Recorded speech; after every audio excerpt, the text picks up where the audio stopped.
chillin', serial killing, pre-core villains on the mic, got you reeling. 5-star rated from the floor to the ceiling. If you catch a 1-star, no time for feelings. Got a demon DJ on the ones and twos, by the name Beelzebub, so don't get confused. So grab a seat by the fire, roast them all over two, and prepare to hear the legend of the straight chillin' crew. What up, nerds, and welcome to another mysterious episode of Straight Chilling, the weekly horror movie review show where you chill and we kill, slice, dice, and chop up yet another horror movie. My name's Bob.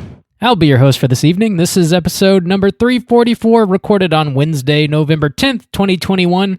Tonight we're going to be talking about a brand new Patreon pick. This one was chosen by Logan, and the film is Scooby-Doo from 2002. Before we get into it, let me introduce everyone else on the show. First up, calling in from Washington, D.C., we got our boy, Randu. How do you do? Heidi-ho, neighbor. How's it going? It's going very well. I'm glad that that bump is in your staple now. Like it's going to be regularly used. Yes. Yes, indeed. Until ABC comes a knocking. We don't have that kind of money. We're fucked. We have no kind of money, really. Yes. Last but not least, calling in from my immediate left, welcome back, stateside Soju. What up? It's your boy, Roju Stains. I'm back, baby. I'm back. Roju. That's like a Scooby's trying to pronounce Soju.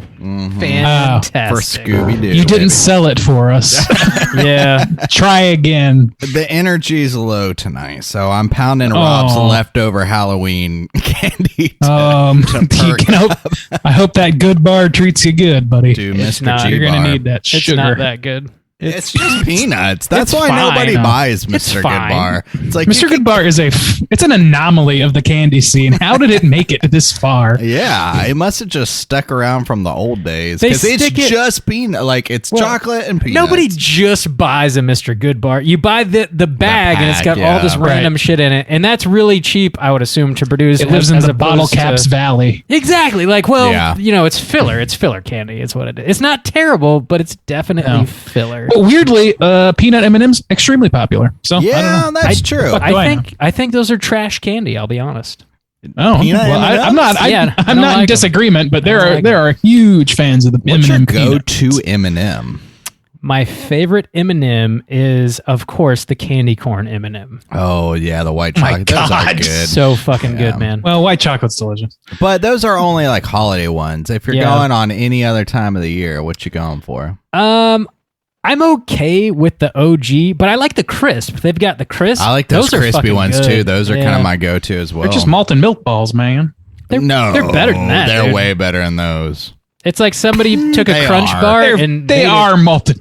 made it into No, they're smaller not. things. That's a different. They're That's not how they Whoppers. melt. They don't. They're Yeah, not Whoppers. Whoppers. Whoppers are like chalk in your mouth. Yeah, I agree. It's Maybe I'm thinking of a different variety then, because Randy, are you talking about, are they like the little crisps or is it like the Yeah. big ball in the middle? Little the ti- little crisp. tiny. Okay, that's a different thing. Yeah, Okay. yeah. Randy, Gotcha. what's your go-to?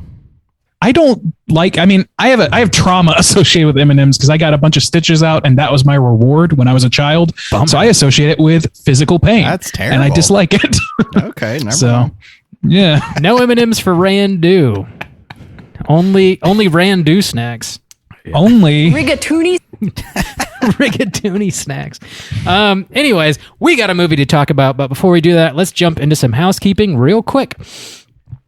So our November poll pick has closed since the last time we recorded, and the winner of that was Bride of Chucky. Surprise! Surprise, surprise. That, of course, means we have a brand new poll posted on our Patreon website. It is our December poll pick. The theme for it is Covert Christmas, and 3 movies to vote between are Body, P2, and Scent. Hey, Bob. So, Tell me how those numbers are looking so far. dude, they are like almost tied across the board. Okay. whoa. So there's still a lot of people left to vote, but I mean, Body is in first place by like 1 vote. Okay. So It could really got go so many angles, anyway. it's almost just a curve. Almost just a curve. Bob, we came up with an amazing idea for this poll pick 10 days late. Too late. It's too late. Yeah, we were wow. sitting on the couch tonight Just and we did were it. like, you know what we should have done? This. And it was amazing. So next Maybe we'll do it Christmas is next going to year. be awesome. Ooh, I can't wait to hear about it. We went with I'll tell you. with 3 underseen Christmas horror movies. That's probably why you're scratching your head thinking like, I've never heard of these fucking movies. Or if you have, you probably haven't seen them all, I would say. So make sure you get your votes in before the end of November. We'll see what we're talking about this December. That's all we got for Patreon right now. The only other bit of news is we got a brand new episode of Let's Get Physical Media. You can get that anywhere you get your podcast. If you have an interest in collecting Blu-rays, 4Ks, DVDs, what have you, check out our spin-off show called Let's Get Physical Media with Mikey and myself. We talk about all that fun stuff. The majority of it's horror, but not all of it is. So yeah, check that out if you're interested. Gentlemen, do you guys have any news you want to touch on? Ooh, I am sorry I have been slacking. Like, I am going to try to get back on the YouTube content very shortly. But as of now, no housekeeping for me. We're going to get erected. We're getting I have nothing. erected. Wait, has there been a mini episode drop this month? Not in November. I'm Okay. gonna drop one this Friday though. Okay, do So you know keep what you're keep gonna your eyes drop? peeled for that. No, I hadn't decided yet. I gotta look at it. We got a few. There's a few. Yeah, yeah. There'll be one in your feed this Friday. So check that out. I think that's all we got. Our houses are clean. This house is clean. All right, let's jump into the main event. We're talking about Scooby-Doo, and we're kicking it off with the back of the box. What's on the back of the box?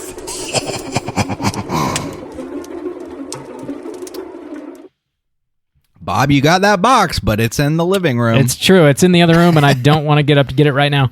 I bought that double feature, Scooby-Doo 1 and 2 on Blu-ray. Got to get your hands on it. Got to catch them all, right? That's what they say in this child's cartoon. Do they even sell them individually anymore? I don't know, maybe. Yeah, it would be hard to find, I assume. Yeah. Scooby-Doo was released in 2002 with a runtime of 1 hour and 26 minutes. This was written by James Gunn, Craig Titley, and William Hanna. Directed by Raja Gosnell. And it's starring Matthew Lillard, Freddie Prinze Jr., Sarah Michelle Gellar, and some other folks. Plot synopsis. Linda Cardellini. Linda And Say some her other name. folks, Randy. And the rest. Linda Cardellini and And a the talking rest. dog. There's a dog that talks. Plot synopsis is as follows. After an acrimonious breakup, the Mystery Inc. gang are individually brought to an island resort to investigate strange goings on. Gentlemen, had you seen this before, and would you recommend people check it out? Randy, kick us off. I think it's notable that the synopsis of that used the word acrimonious in this family film about a talking dog. Thank you, IMDb. Anyway, yes, I doubt that's what I the have. actual box says, though.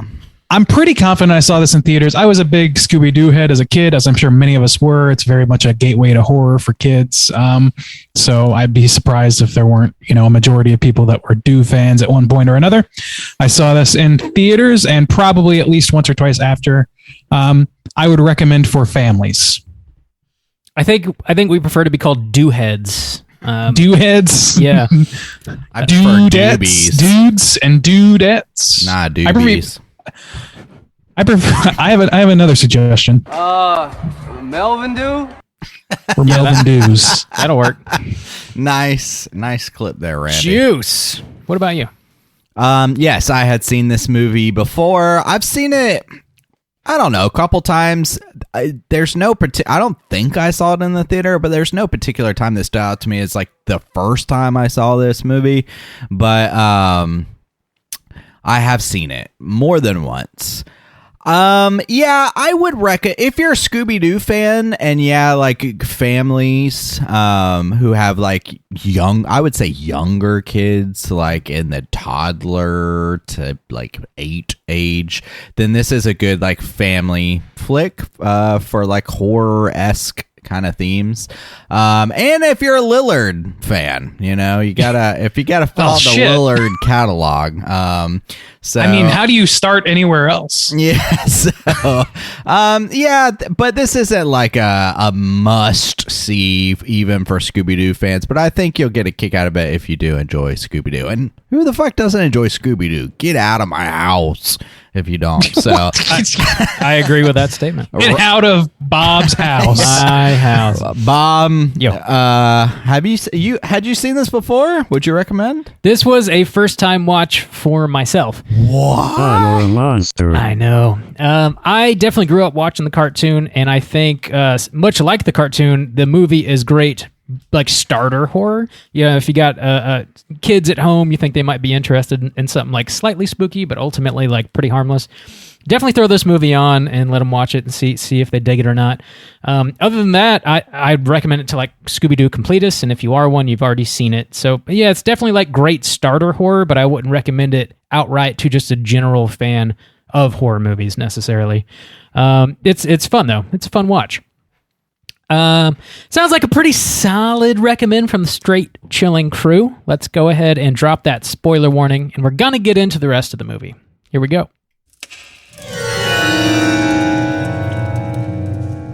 Spoiler warning.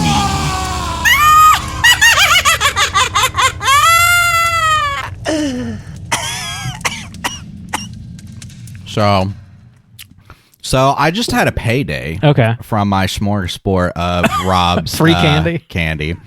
And so I was just bashing on the Mr. Goodbar, which is essentially just peanuts and chocolate. Dude, this is just caramel and peanuts. So much better. It's better, though. substantially. It's so much. It's a great combo. Mm-hmm. Yeah. I think the chocolate quality of Mr. Goodbar is in question. Completely agree. Yeah. And also, it's like so thin. Like payday is, chunky. It's chunky. Yeah. It's chunky. It's got some to it. You know, it's it's a got candy bar. Mr. Goodbar is like the saddest. It's like Mr. Fine It's Bar. so is flat. What it should be. It's like it's just so flat and flimsy. But the paydays, they got that extra to it. Yeah. Exactly. It's a Mr. Edible Bar is what it is. You can totally consume it if you wanted to. Wow. Almost got spit take from Randy.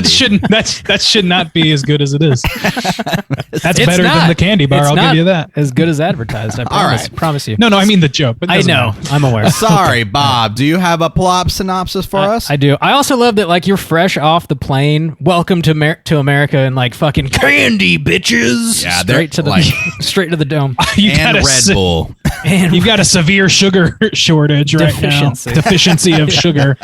I have a severe energy We need to shortage. plump this boy up. I totally have a plot synopsis, and I gotta get it out of my Gmail because that's how Bob. prepared I am. We are prepared tonight, even though this episode's like 3 days late Yeah. for some reason. I know. I've got, Unknown reason. got it all here. Here we go. Here's the full plot for everybody.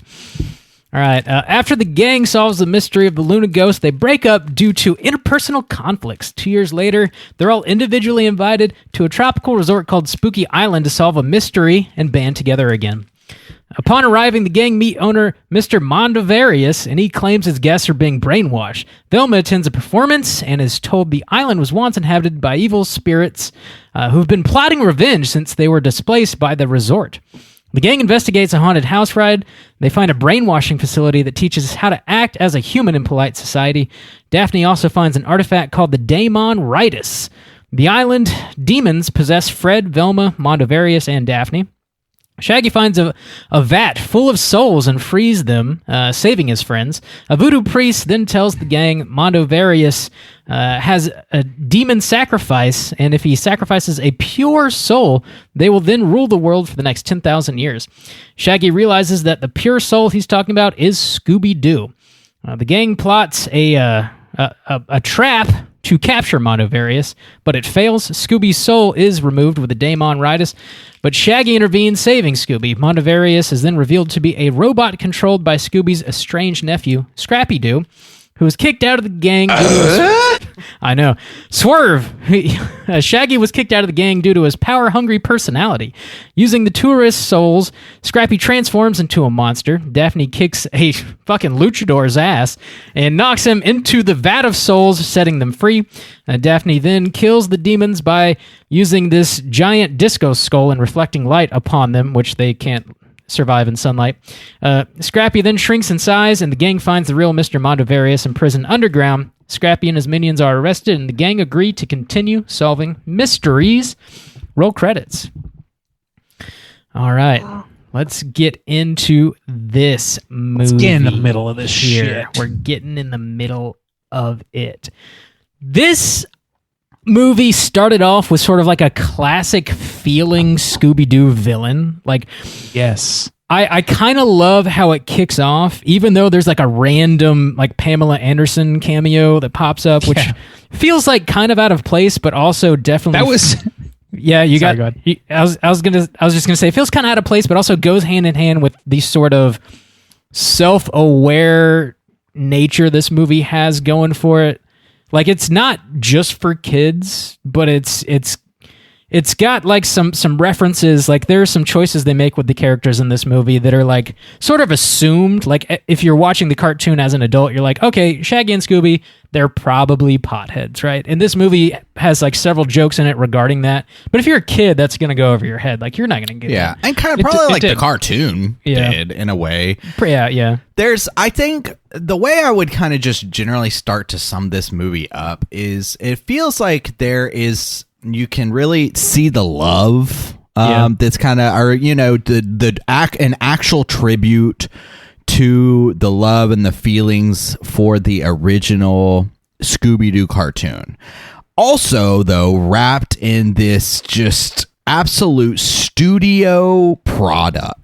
Is kind of how I see it. It's like the people involved in the cast themselves, James Gunn and stuff like that, the writers seem to have like a real, affinity, a real like respect or kind of, childhood love for the series, but also this is a family friendly, studio product that has to act and represent itself in a certain way. And I think it really just holds the potential for this series, because the second one is like the whole same team and everything. I think just this like the studio expectation, also the kind of timing of when this came out and stuff like that, it's very dated. But I mean, there is some love here. There's like some respect for sure.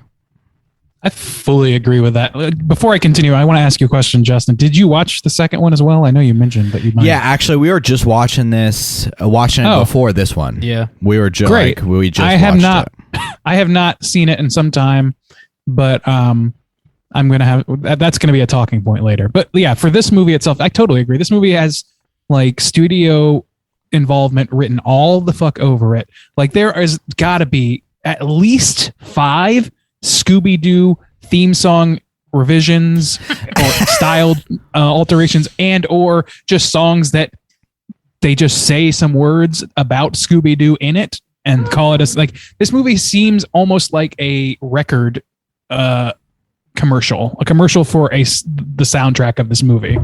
It's like that. This whole movie just feels very commercial, but it's weird though, because you're right. Like, there's clearly a love for the material in this. Like, all the characters are, for the most part, true to a version of themselves that you could extrapolate from the original cartoons. And it's like clearly making jokes that are commentary or otherwise meta relationships with the original material. So, I mean, I think this movie was written by fans, but it was just dipped in this early 2000s level of cheese factor, and it's just a victim of everything that a studio thought that a family movie had to have at that time. And that involves insane, like Sugar Ray showing up and being zombies for a second. Hell yeah. And shit like that. And it's like, I don't know. Yeah, exactly. Like the random, like, look, it's Pamela Anderson and it's Sugar Ray. And just those kind of things. It's like, also, it's so dated with its 2000ness, just with its feel of what movies were at that time, especially studio movies. And a lot of it just feels like buy this toy, like you said, very commercial. And it feels more like an Austin Powers movie than a Scooby-Doo cartoon. Yeah, it kind of does. Yeah, I was looking. This director too. It seems like that's his like go That's his area. to. Yeah, he's the only one he had done Never Been Kissed, but he had also done I was reading them off earlier and it was not a good track record, but he did like the Smurfs, which I think is probably more because of this, but it seemed like he was like a very much a studio guy, not like an artist like kind of guy, So it sounds like it was probably like the James Gunn involvement, or it seems like maybe the writing was with love, but the directing was a product of the studio. That makes sense. I definitely think that's the case. I think that's where you get the meta aspect in here. Like, I get the sense, I don't know this for a fact, but I get the sense that James Gunn probably was a fan of the cartoon. And like a lot of these assumptions that people make about these characters are baked directly into the writing here in a way that it wasn't in the show. And he's able to comment on these characters in a way that you never saw on the show, but like I feel like was always rolling around in the back of your mind, which is pretty great. And I kind of wish the movie was more that. Obviously, like this is a kid's movie, so you don't want to make it all that. It's got to be sort of flashy and engaging in a way that's going to entertain a child for 90 minutes. But I wish it kind of leaned more that way. I do want to like touch on the casting of like the crew. And I've like, obviously, like, I think we'd all probably agree that Matthew Lillard kind of steals the show here as Shaggy. Like, I don't know who could do a better Shaggy. Did you guys well established that this is his role? Like, the man, I think was never more capable of a role in his life. Few would be in this role. I think Linda Cardellini does a fantastic job as Velma. She's so good. Sarah Michelle Gellar, I think, does a great job as Daphne too, actually. And they even kind of play on her being sort of like the damsel in distress in the show, and she's like kind of sick of that shit and sort of takes ownership of herself and kicks a lot of ass in this movie, which is cool to see. Kick-ass Daphne is the best kind of Daphne, man. Like, that's by far the best version of her. I kind of love everybody in their roles with the exception of Freddie Prinze Jr. as Fred. I do not like it. Really? I'm kind of with you. Yeah. I'm not. He's just not Fred to me.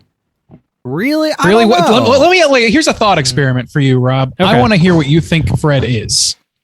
What is he to you? I see Fred as sort of almost more of a meathead, just kind of like a beefier guy who, like in the movie Freddie Prinze Jr., he takes ownership of a lot of stuff that he has kind of nothing to do with. Velma's figuring shit out, and he's like, yes, look at me, give me your attention. I figured this out.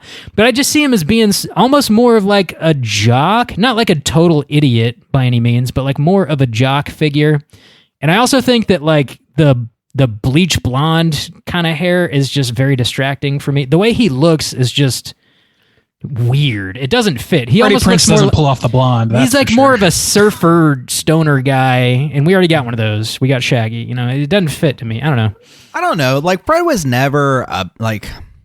Obviously, it's hard to say like, oh, what were they in the cartoons? Because they take this and almost put them, I feel like, where the fans want them to go, or almost caricatures of where the original characters started from. Obviously, they lean more into the beatnik stoner aspect of Shaggy and Scooby. One thing that's weird for me, like with the Velma thing, and I feel like this is kind of leaning into like, oh, what the fans have made this character, it's kind of like the sexualization of Velma, like making her this like smart hottie or whatever, or this like indie hottie or whatever, which is a little weird, and I kind of want to talk more in depth about that.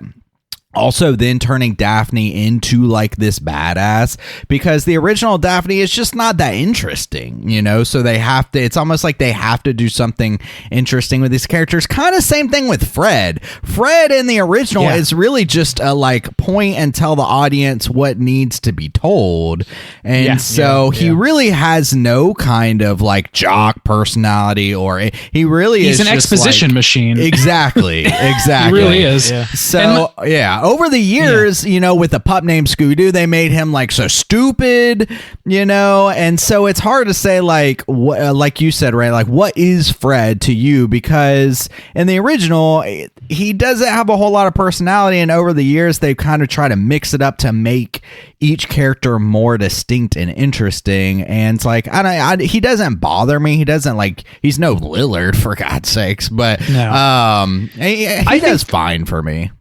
I don't know. Freddie Prinze for me doesn't really I don't know. It's weird to say this because this is based on a cartoon, but he's almost too cartoonish in the role.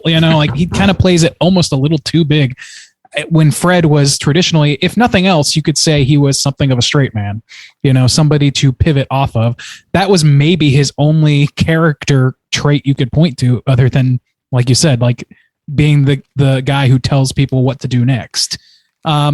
I don't know. To me, it's I like seeing Fred do all kinds of different things. My favorite Fred is Mystery Incorporated Fred, where he's an insane person who literally does not have room in his brain for anything but the concept of traps. That shit is funny as fuck. That shit is fucking hilarious. For 2 whole seasons is fucking hilarious. And that's amazing. I also like a pup named Scooby-Doo, where he's just a dumb, foolhardy, self-assured kid who always gets it wrong. There's something charming about that too. But before that, Fred was nothing. Fred was just this dude, and Daphne wasn't far off.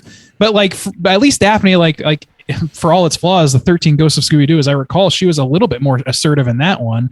But she also had before that, she was just danger-prone Daphne, is what they called her, and she would just be the person who trips and falls into her own trap or does something wrong. She was, I don't know, she was basically Britta from Community for a while there without the sardonic taste. So I don't know. I like what they did with her specifically, because I think badass but still stylish girl or whatever. I think that's a valuable thing to add to that character, because it gives her some capability and a role in the group besides Damsel. And I like that they address that a little bit, but maybe a little bit on the gas too hard with it, I would say. I like Velma in this. Linda Cardellini in this role in particular was one of my first crushes. So yeah, very much in favor of that. I think it's a little, you're right that there's it's an intense sexualization of Velma. And this is the first one I can remember being sanctioned by Hanna-Barbera in some way. But man, there's no shortage of cosplayers making hot Velmas. You know what I mean? You go to a convention and that's all you see. It's curious that you said first crush because of this iteration, because this came out in 2002. And I think maybe my kind of disdain for it is maybe where it has come to this, where it has developed at this point. And I wonder if it this is the starting point of that, because it has gotten to the point where it's, I don't know, a little ridiculous in my point, like you said, with the hot Velma cosplays and stuff like that. But in this movie, it just strikes me as kind of strange. It feels of its time as well. Everybody's in their regular kind of suits, the regular clothes with the color palette and everything like that. And she's got this just deep cleavage for Velma that's just kind of weird. They all have their different alternate costume on the album. They start in their classic costumes, and all of them except for maybe Shaggy. I don't think I don't think Velma or Daphne are overtly sexualized in this movie. There's probably a scene or two with a low cut shirt, but I don't know. Maybe you guys recall something I don't. Well, no, it's just in comparison to what she's known to be up until this point, which is the sweater donned, socially awkward maybe, or a little headstrong, nerdish, bookish kid. You know what I mean? Especially because this is draws so much from a pup named Scooby-Doo, where she is a little girl. I don't know, this the Mysteries Incorporated name, the idea of Coolsville, all that shit came from a pup named Scooby-Doo. Yeah. And so they're drawing a lot from that. And I feel like it's a little bit strange, but also it doesn't bother me to have people dress up as Velma at all. It's all good. To me, I just think it's a little weird that it's a sanctioned version of Velma where they felt like they had to sexy it up a little bit. And to me, to its credit, it doesn't write her that way. And, I would say that the writing for her is reasonably okay in the context of this movie. But it's not, I don't know. I agree that it's a little bit weird, but I also am not complaining, because it was not my first crush, not my first celebrity crush, but it was an early crush for me, because she's extremely pretty and she's like the smart chick and all this. I don't know. There's something about that worked for 14-year-old me. See, and I'm glad Randy pointed that out, because it's not like overtly sexualized, but there's something like the way that they made this character was to capture that, like what Randy had. Like there's obviously this like sexual appeal around this character, and I think like I noticed like the cleavage on her in this, I don't know, like kind of stood out to me. I was just like, I was like pondering it. I was like, because I did just watch the original cartoons and have watched a lot of the cartoons since, and sometimes like, oh, her and Shaggy kind of have this thing or something like going on, but I was just like, something about this movie feels exploitative in this character to me. There was the whole movie's exploitative because drawing on nostalgia. Yeah, there was shipping that to college students and adults as much as it is kids. That's true. There was something I was reading online about, like, I guess James Gunn's original draft for the script, and it was supposed to be much more adult, and it was going to have an R rating initially, and I think they were just, it was going to be probably more sexualized versions of these characters across the board, and it was going to be a much darker tone, and obviously not made for children. And I think maybe some of that came into play when they started production, and then very quickly were like, no, probably not. We gotta change this course here. So like, I think they even went back to sort of CGI out some of the more revealing. Oh, really? Clothing. They did, yeah. So I think this sort of, the production just kind of started in one direction and then did like a hard turn, and some of that is probably still kind of left over and very confusing because this is a child's film. Well, going back to the director, because I didn't have it at the time, so this is the films that he had done before. He started Home Alone 3. Never Been Kissed, Big Mama's House. Then he did Scooby-Doo 1 and 2, back to back, 2002, 2004.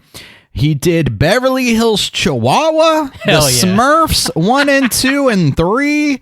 So, this guy, he's the company man. Yeah, exactly. He's the digital star filmmaker. Like, one of the stars of the movie is not real.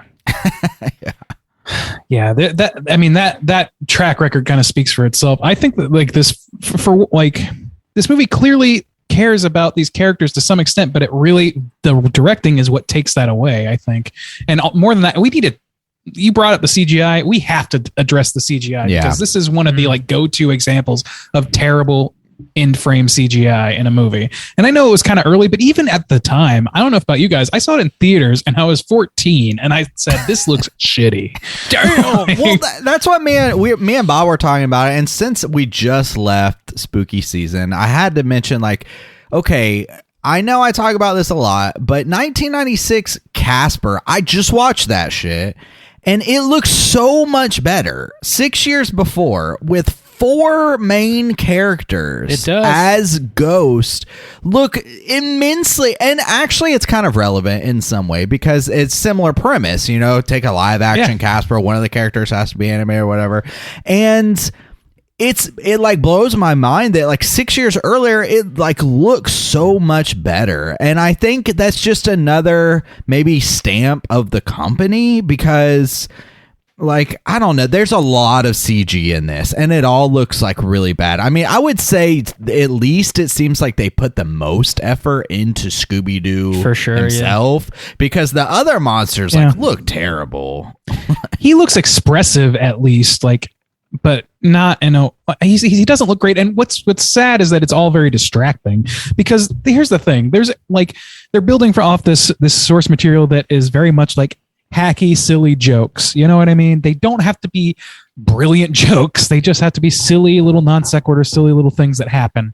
And having like Scooby wander off into the the woods and like all that sort of thing. The Melvin Dew, like all these little things, they're kind of fun. And having him get chased around or like chase a cat or some shit, whatever it was, like that all can work. And I feel like it would have worked if I wasn't so distracted by how bad these monsters and this Scooby-Doo look. The monsters literally look like they took a Scooby-Doo model and just like fucked him up a little bit. Made him huge, made him bipedal, gave him little rib cagey things and big pointy ears, and made him purple, and that was it. They're just a bunch of fucked up Scooby-Doos running around, dude. And it's like the worst to me was fucking Scrappy-Doo. I agree. Scrappy was pretty bad. Like Mecha Scrappy. Mecha Scrappy. Yeah, that was the worst for me, dude. Speaking of Scrappy, did you guys?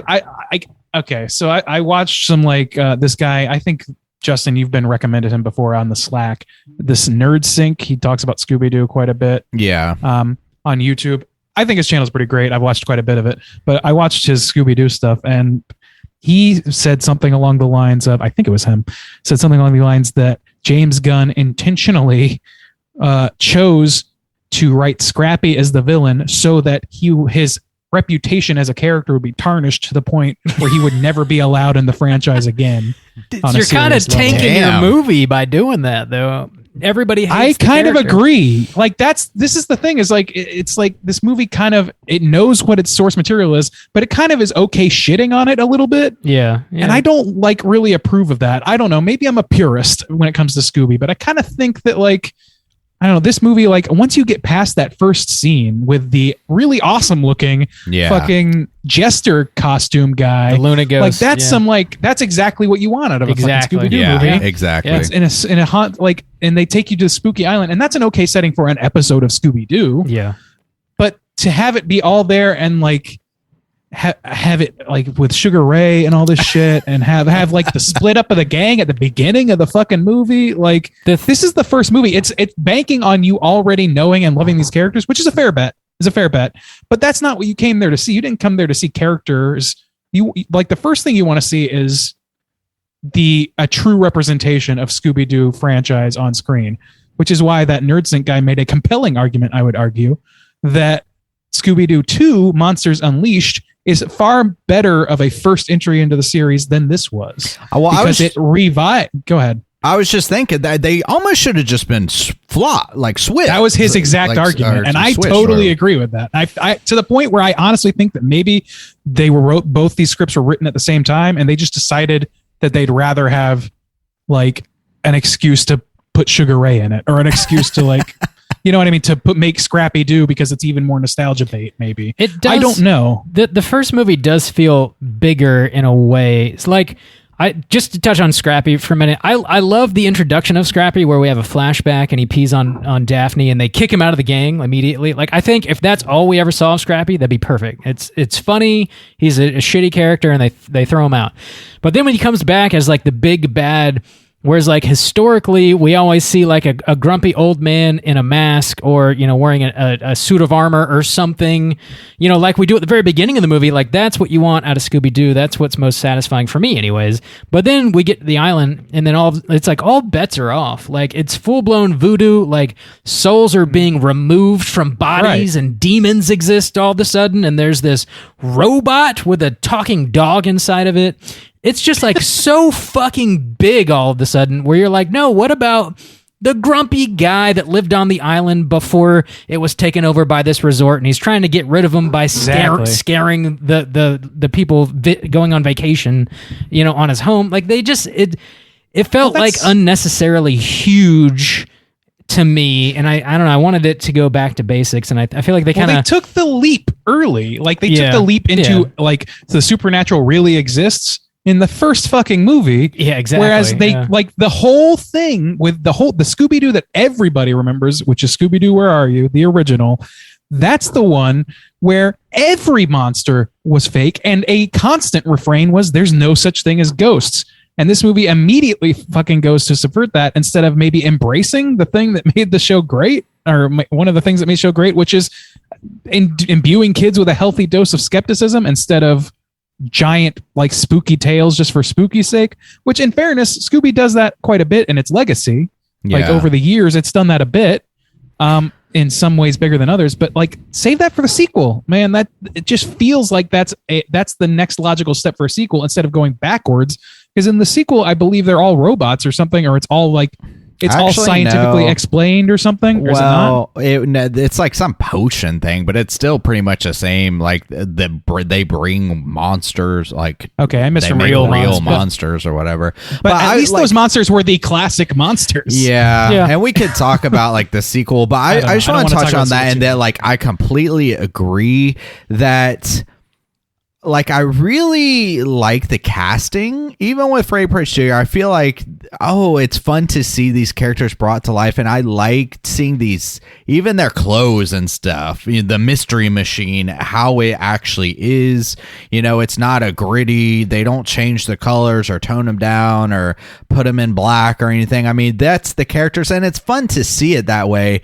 But the spirit of Scooby-Doo is like completely shat on.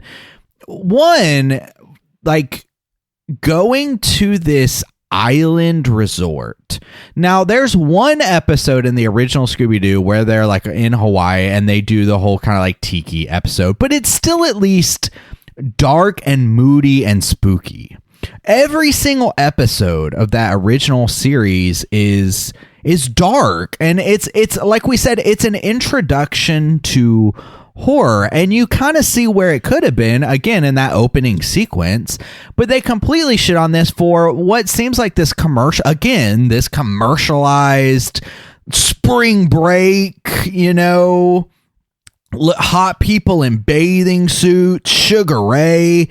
And this is like even where some of the datedness comes in, like the "you're up in my grill, dog," or whatever. Like, just the talk of this, it becomes obnoxious in its like trying to sell you on something, and it's like the parents just don't understand angle. Yeah, like, it completely abandons, like you said, the original spirit and feel of the Scooby-Doo. And I hate that they make these things like CGI real monsters, and that like the spookiness and like the luchador and like none of it seems like Scooby-Doo anymore.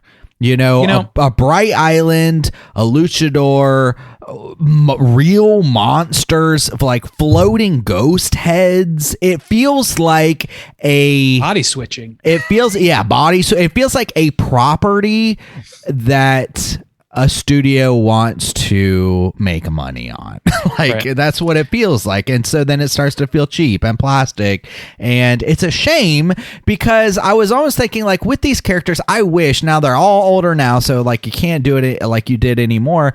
But like, I think it could be made better now, like with those spooky vibes. And it is very much a product of its time, which is like really unfortunate, because that's a rough time. Well, now they would be, that's the thing, is like, this is the pendulum that I see. And like, we've been talking about the Ghostbusters that's coming out on Slack, and sight unseen, haven't seen it yet, none of us have, but just based on the trailer, the impression I get is that it's going for what is basically like the opposite pendulum swing of what when this movie came out.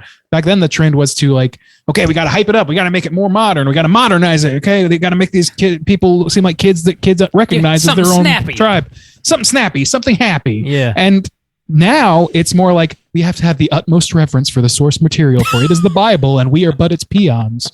Like, that's the fucking weird valley we're in now. Yeah, you're right.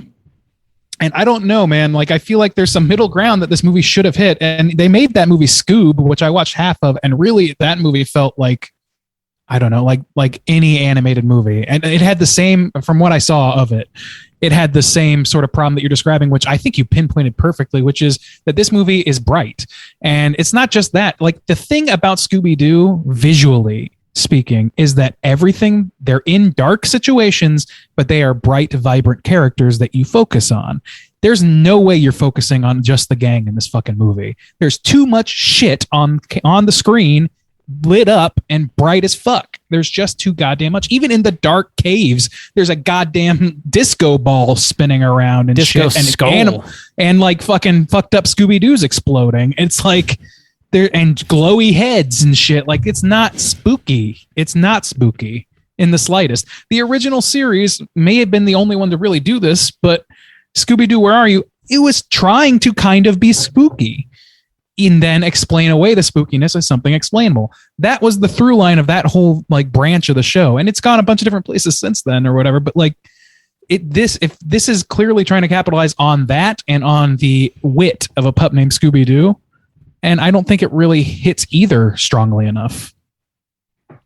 Yeah, Agree. I agree. The one thing I will say that I at least appreciated that they did, I feel like they could have done it better, but still in shitting on like just the overall spirit of Scooby-Doo, the one good thing was I liked for like from the audience perspective that they at least gave you a couple of people where you were trying to figure out the mystery, because like you said, that was part of it too.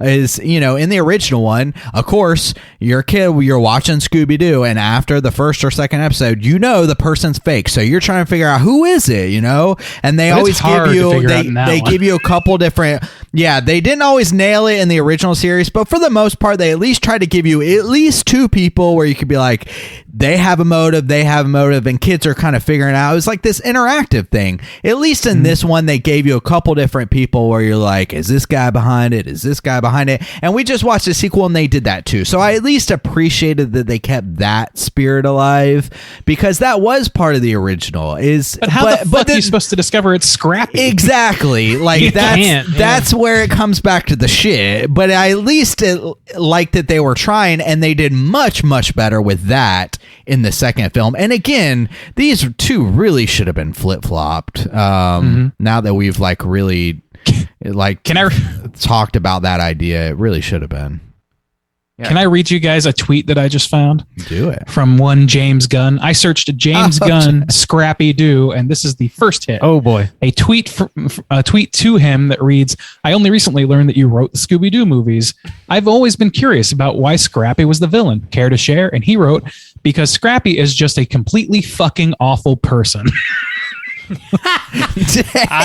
This man character assailed Scrappy. He didn't have far to fall, but Jesus Christ, dude.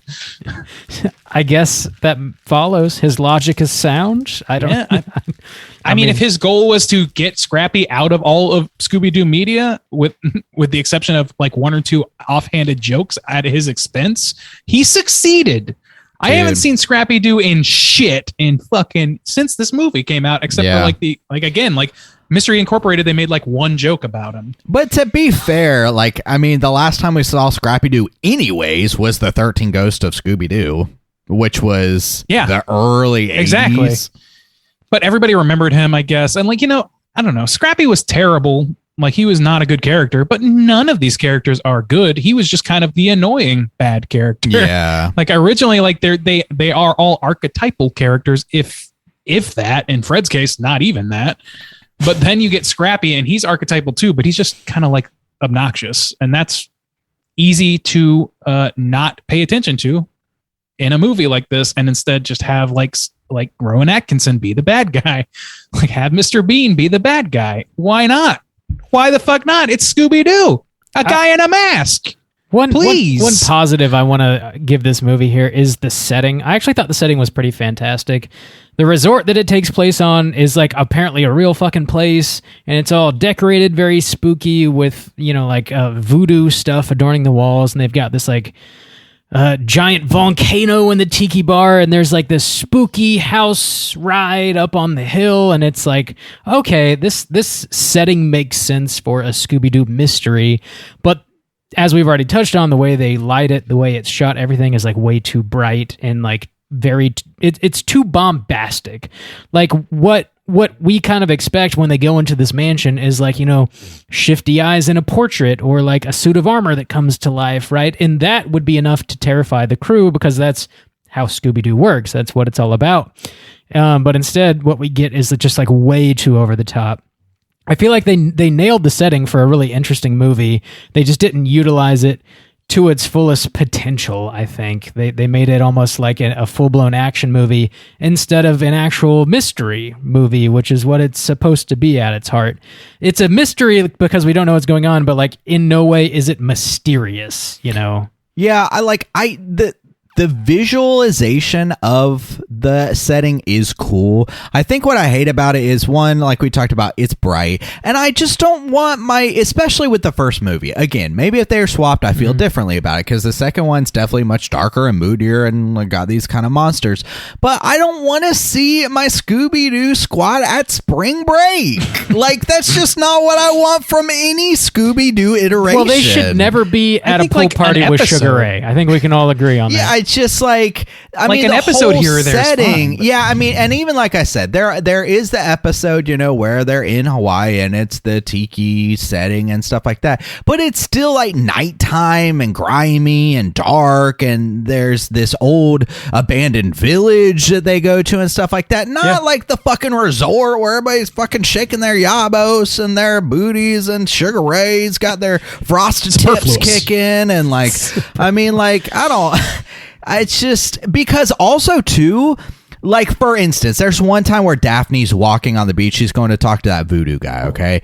And she's got like her pleather purple shit on, and and it's like just doesn't look any kind of right. It's very Charlie's Angels, isn't it? Yeah, it's just like the films. It looks wrong. Like, again, if this had been the second one and then they were wearing like some, bathing suit version of at least their colors, but it wasn't pleather and like shiny and shit like that, then okay. But they had, because it was the first one, they had to put them in these outfits, and it just, on a beach, it doesn't fucking look right. It's like you said, it's bright on bright, and it's just like assaulting almost. Like, it's like, it looks, for me, it looks bad visually. Ugh. I think that the beach itself and the caves, I mean, that could work, and the theme park aspect that could also work. I think they tried to mash them up, and that was maybe part of the problem. Is that, again, that's too much, maybe. But overall, to me, it's just that it's like they didn't leave any room for spookiness at all in a fucking place called Spooky fucking Island. I think the spookiest place was the haunted castle thing, and like, that I loved the production design in that fucking haunted house thing on its own. If the whole movie had taken place there, I would have been stoked about that. I thought that spot was great, but it doesn't, and it spends a lot of time in broad daylight on a beach in some questionable attire, to Justin's point. I don't know, man. I don't know, but we've complained a lot, and I do have a lot of good things to say about this movie. Let's land the plane. Let's go and rate this thing. Randy, you can kick us off. Slide into your positives. Okay, so positives for this movie are, one, we've all said it, Lillard as fucking Shaggy is impeccable. Bravo. It's a perfect casting choice, and he's leaned into it hard. He's been voicing Shaggy more or less ever since in the cartoons and so on. He's beloved as that character, and it's great. It's a good performance. Scooby-Doo is fine, but Shaggy's great. I think that both Velma and Daphne are individually good versions of their characters, sexualization aside. I think that they tried something with Fred, and I don't think that Freddie Prinze was the guy to carry it with the meathead, self-centered piece of shit kind of guy. I don't know. I just didn't buy it as much as I did with Linda Cardellini giving a more subdued performance, even fucking Sarah Michelle Gellar giving a slightly more believable performance, I would say. But like overall, like I think that they did a pretty good job with the casting, and all the baddies were good. Just get Sugar Ray out of there. We don't need Pam Anderson in there. Everything's good though. I did like a lot of the production design. Like I said, the production design on that haunted mansion ride was great. I loved that. I just hated the monsters and the plot. And like Justin said, this movie really does go backwards on what made Scooby-Doo work initially. Like I can't decide why they did it this way, besides the idea that we just need to punch it up. We need to make it more edgy, because edgy shit is what kids like. Extreme sports now, that's what they need. They ride razor scooters now. These kids aren't wowed by mysteries. Like, it's that sort of attitude that I think fucked this movie over. And even down to the writing, as much as it has reverence for the original, the fact that they would make the villain literally a joke at the expense of the originals, like not the originals franchise, but of the franchise in general, is just kind of shitty. And it just kind of it doesn't make me happy the way that Scooby-Doo makes me happy. I wish it was just a dude in a suit and there were literal clues that you could follow, like this was Knives Out for kids. That would have been the perfect fucking Scooby-Doo movie. I don't know. Again, I've complained a lot, but the jokes in this are hacky in all the right ways. I think that for the most part, the jokes work unless they're being undercut by, being too topical or too dated or otherwise the CGI monstrosities that are nearby. I think that a lot of the silly jokes really work. The Melvin Dew thing really, really fucking makes me laugh. It's stupid and in just the right way. So anyway, long story short, too late. This is a decent family film to watch, I suppose, with your family. I wouldn't watch this movie really again unless I was asked by somebody to watch with them. I might do that. I'm curious to see the second one and see how it holds up. But to me, this does a decent job at making a family film. It does a poor job at making Scooby-Doo a film. You know what I mean? Take Scooby-Doo to a film status. It does not bring that tone or that grittiness or anything that I think really sells the core concept of Scooby-Doo. So for me, it's a 2. I think is fair. All right. 2 from Ray and Do. Let me slide in here real quick. Bob, out of 5. Yo. What you giving Scooby-Doo? I really dig, I guess, the way the characters are written in this movie, the way that their characters they're sort of like expanded upon. They're sort of self-aware in the writing, and I kind of dig how they do that. The CGI of Scooby-Doo is like not very dope. Like he's got a whole bunch of tiny little teeth, and it bothers me a little bit, to be honest. I think Matthew Lillard is by far carrying this movie on his shoulders. He fucking kills it. Anytime he's on screen, you just want to see more Shaggy. We didn't even talk about Mary Jane. Yeah, we really didn't. I cannot remember that actress's name either. Isla Fisher, is it? Isla Fisher. Yeah, that sounds right. I think it's Isla Fisher. Mary Jane, which is hilarious. It's Shaggy's love interest in this movie. It's quote his favorite name, which makes a lot of sense. She does a solid job. Generally, I love the casting again, except for Freddie Prinze Jr. I think that was a miscast for sure. The comedy is in this movie for sure. I dig that like some of the gags they pull off are taken like directly from the cartoon. Again, like the opening scene is really like kind of perfect. I wish the movie just was able to carry that throughout the rest of the movie. Like there's like a classic barrel gag where like Shaggy's on top or Scooby's on top of Shaggy's shoulders and they're stuck in a barrel and they're like on an oil slick and they can't get traction. So it's just, desperately trying to run away from the ghost, but can't. Like it's straight out of the cartoon. I love that. It's very goofy. It's very simple. I just wanted like more of that kind of physical comedy paired with more of a spooky, legit mystery, which we don't really get. Again, I think the island setting was really dope. I don't think they cashed in on the music. Like the cartoon has such fantastic music beats. It's got this sort of like a swing feel to it, and it adds to like the mysterious tone of the show. And they don't do anything like that, like whatsoever, in this movie, which is kind of a bummer. Well, and it's not for lack of trying. My God, they use that. Song. The theme. I'm not even talking about the theme. I'm just talking about like the general soundtrack. But the theme, they like, which the original theme is great, and they try to like make it snappy, make it poppy. We got to update it for the kids. The kids don't have patience these days, and it's like, yes, they do. Don't treat them like they're idiots. They can understand. I think that was unfortunate. I don't know. I'll come in down the middle here with a 2.5 for Scooby-Doo. Soju, where are you?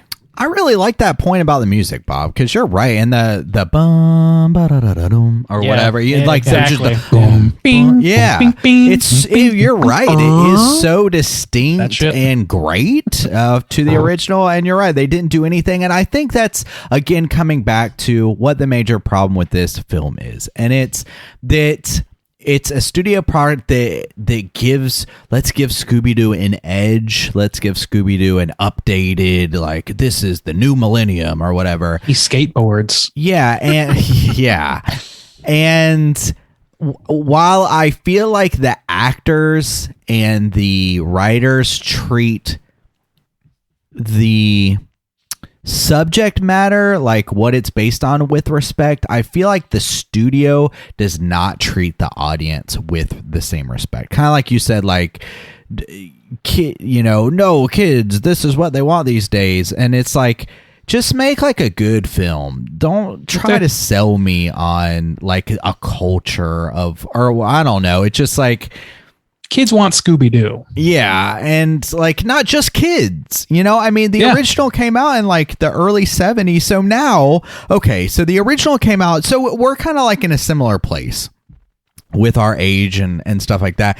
but the original series came out in the early 70s and this comes out in 2002, so like your people are like in their mid 30s now who also are interested in Scooby-Doo, who grew up with it, who so 20 years after the fact, grew up watching the original cartoon. So like if we're kids watching it in the 90s and it came out in the 70s and we can appreciate it, then like why can't that just stay the same? Exactly. So I don't feel like it was handled well from a studio standpoint, from a director standpoint. I do, again, the positive though, the casting, I agree with a lot of what you guys are saying. The casting is fantastic. Of course, Lillard, Freddie Prinze Jr. doesn't bother me that much, but he is the weakest of the four. There is a little bit of trivia of why he was cast that I'll get more in depth to, but pretty much it was because him and Sarah Michelle Gellar were actually a couple at the time. And so they wanted that for Daphne and Fred. So, I mean, that makes sense. I actually do like where they take the characters to, like where they give them more of a real world feel, or like kind of lean into them. I was kind of like a little bothered, I guess, by the sexualization of Velma, but I like her overall like development. The same with Daphne, the same with, all of them actually. So, the characters are what shine. Again, another thing, I agree. The opening sequence is awesome. And to me, it almost feels like this middle finger. Like, see, we can do it. Like, they could make a whole movie with that feel, but fuck you, Sugar Ray, or like, no, this is for a new generation Sugar Ray or whatever. fucked us. And it's like, it almost is kind of like a middle finger, because it's like, no, that's what we want. Like, and it does look good. And I like how even with the floaty ghost, they pull like the head off and there's a guy inside. Like, just stick with it. For your first movie, like, stick with at least like the staples of Scooby-Doo. Like, come on. Break the formula after you establish the formula. Exactly. So I agree. We watched the second one. I don't like it's very much, it's very similar, but I at least like the darker tone and the original Ghost, and it should have been this one. So I'm gonna give this one a 2 as well. It's fucking Lillard carries a lot of that score, but the casting for the most part did good, and the acting was solid. Everything else is just like fine to bad. So yeah, 2 is fine. All right, with Justin's 2, that's going to put our aggregate at a 2.2.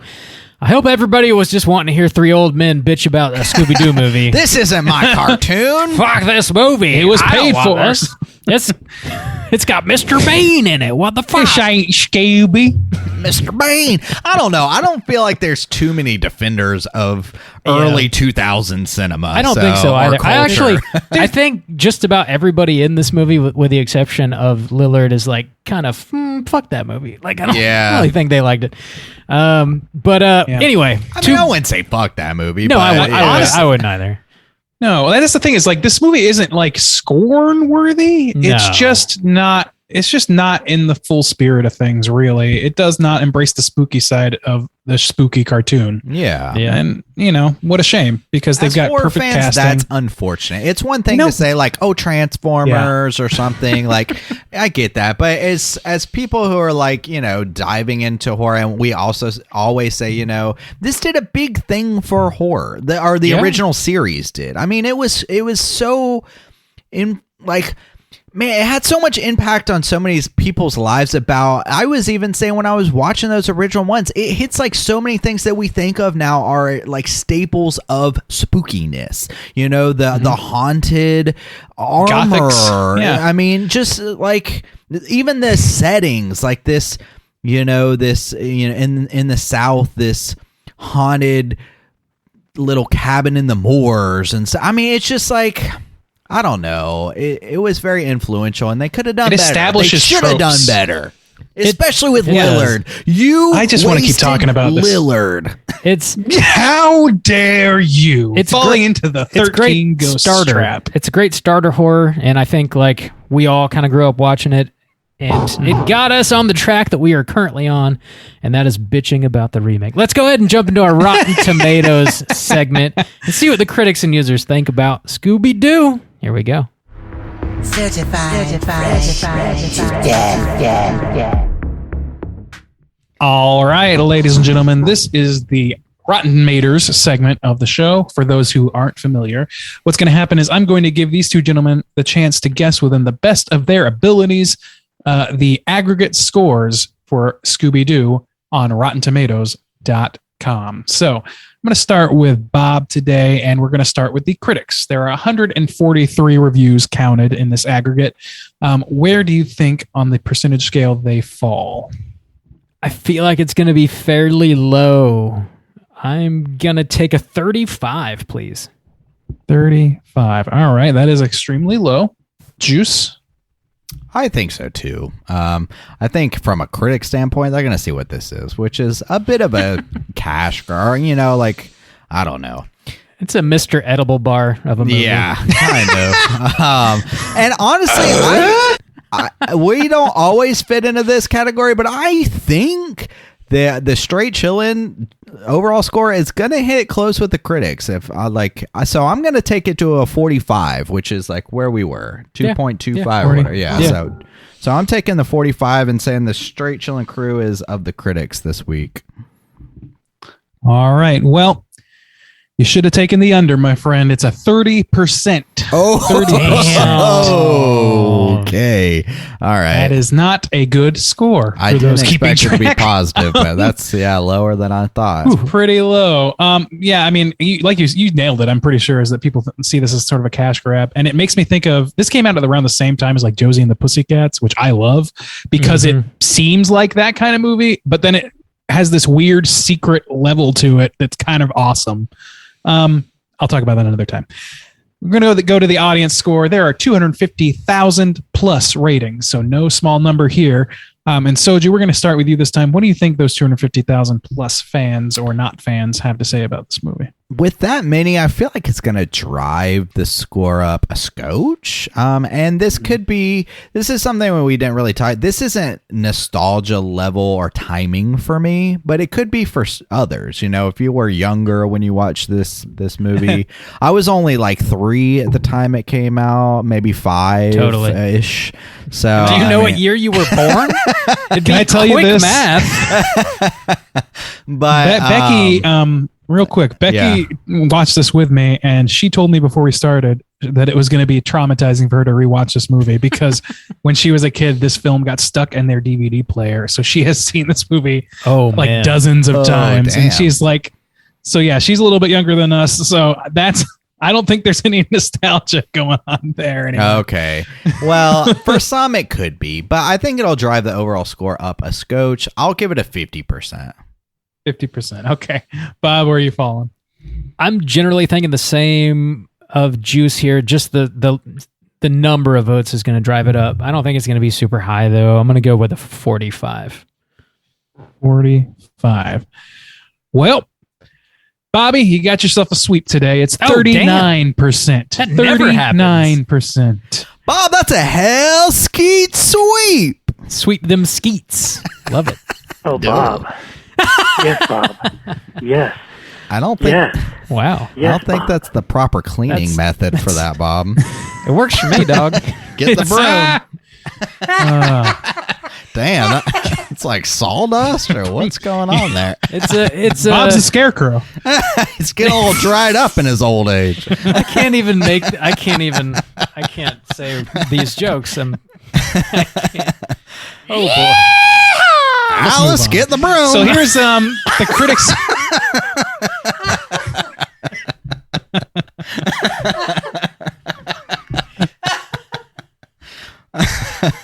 Melvin do?